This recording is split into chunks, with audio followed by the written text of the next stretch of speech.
میں فلائٹ میں تمہارے کارناموں سے کافی متاثر ہوا تھا، کیونکہ جس عمر میں یونیسکو میں جس سیٹ پر تم کام کر رہے ہو وہ ہر کوئی نہیں کر سکتا۔ اس نے ایک بار پھر بڑی گرم جوشی کے ساتھ سالار سے ہاتھ ملایا۔ چند لمحوں کے لیے سالار کے چہرے کا رنگ تبدیل ہو گیا۔ اللہ کا خاص کرم، اگر میں اسے یہ بتاؤں کہ میں ساری زندگی کیا کرتا رہا ہوں تو یہ... سالار نے اس سے ہاتھ ملاتے ہوئے سوچا۔ تم پرسوں کسی اسکول کی بات کر رہے تھے۔ سالار نے دانستہ طور پر موضوع بدلا۔ تم اسلام آباد میں نہیں رہتے؟ نہیں، میں اسلام آباد میں ہی ہوں، مگر میرا ایک گاؤں ہے، آبائی گاؤں۔ وہاں ہماری کچھ زمینیں ہیں اور ایک گھر بھی ہے۔ فرقان نے تفصیل سے بتانے لگا۔ کئی سال پہلے میرے والدین اسلام آباد شفٹ ہو گئے تھے۔ میرے والد نے فیڈرل سروس سے ریٹائرمنٹ کے بعد وہاں اپنی زمینوں پر ایک اسکول بنوا لیا تھا۔ اس گاؤں میں کوئی اسکول نہیں تھا۔ انہوں نے پرائمری اسکول بنوایا تھا۔ 7-8 سال سے میں اسے دیکھ رہا ہوں۔ اب وہ سیکنڈری اسکول ہے۔ 4 سال پہلے میں نے وہاں ایک ڈسپینسری بنوائی۔ تم اس ڈسپینسری کو دیکھ کر حیران رہ جاؤ گے۔ بہت جدید سامان ہے اس میں۔ میرے ایک دوست نے ایک ایمبولینس بھی گفٹ کی ہے، اور اب صرف میرے گاؤں کے ہی نہیں بلکہ ارد گرد کے بہت سارے گاؤں کے لوگ بھی اسکول اور ڈسپینسری سے فائدہ اٹھا رہے ہیں۔ سالار اس کی باتیں توجہ سے سن رہا تھا۔ مگر تم یہ سب کیوں کر رہے ہو؟ تم ایک سرجن ہو، تم یہ سب کیسے کر لیتے ہو؟ اور اس کے لیے بہت پیسے کی ضرورت ہے۔ کیوں کر رہا ہوں یہ تو میں نے کبھی اپنے آپ سے نہیں پوچھا۔ میرے گاؤں میں اتنی غربت تھی کہ یہ سوال پوچھنے کی مجھے کبھی ضرورت نہیں پڑی۔ ہم لوگ بچپن میں کبھی کبھار اپنے گاؤں جایا کرتے تھے۔ یہ ہمارے لیے تفریح تھی۔ ہماری حویلی کے علاوہ گاؤں کا کوئی مکان پکا نہیں تھا۔ سڑک کا تو سوال ہی پیدا نہیں ہوتا۔ ہم سب کو یوں لگتا تھا جیسے ہم جنگل میں آ گئے ہیں۔ اب اگر ہم جانور ہوتے تو ہمیں کوئی فرق نہیں پڑتا۔ شہر کی طرح ہم جنگل میں دندناتے پھرتے۔ یہی سوچ کر ہم سب سے محروم ہیں، اور کوئی بھی ہمارے جیسا نہیں ہے۔ نہ کوئی ہماری طرح رہتا ہے، نہ ہماری طرح کھاتا ہے، نہ ہمارے جیسا جیتا ہے۔ مگر انسان ہو کر یہ برداشت کرنا بہت مشکل ہو جاتا ہے کہ ہمارے ارد گرد کے انسان جانوروں جیسی زندگی گزارنے پر مجبور ہیں۔ ہو سکتا ہے کچھ انسانوں کو اس سے خوشی محسوس ہوتی ہو کہ انہیں ہر نعمت میسر ہے اور باقی سب ترس رہے ہیں، مگر ہمارا شمار ایسے لوگوں میں نہیں ہوتا۔ اب سوال یہ پیدا ہوتا ہے کہ کیا کیا جائے؟ میرے پاس کوئی جادو کی چھڑی تو تھی نہیں کہ میں اسے ہلاتا اور سب کچھ بدل دیتا، اور نہ ہی کوئی بے شمار وسائل۔ تمہیں میں نے بتایا ہے نا کہ میرے والد سول سرونٹ تھے، ایماندار قسم کے سول سرونٹ، اور میرا بھائی اور میں دونوں شروع سے ہی اسکالرشپ پر پڑھتے رہے، اس لیے ہم پر ہمارے والدین کو زیادہ خرچ نہیں کرنا پڑا۔ خود وہ بھی کوئی فضول خرچ نہیں تھے، اس لیے تھوڑی بہت بچت ہو جاتی تھی۔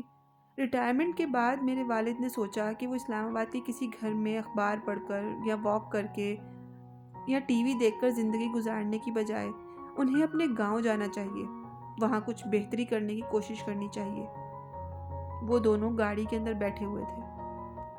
مشکلات کا تم اندازہ نہیں کر سکتے۔ اس وقت گاؤں میں نہ بجلی تھی، نہ صاف پانی، کچھ بھی نہیں تھا۔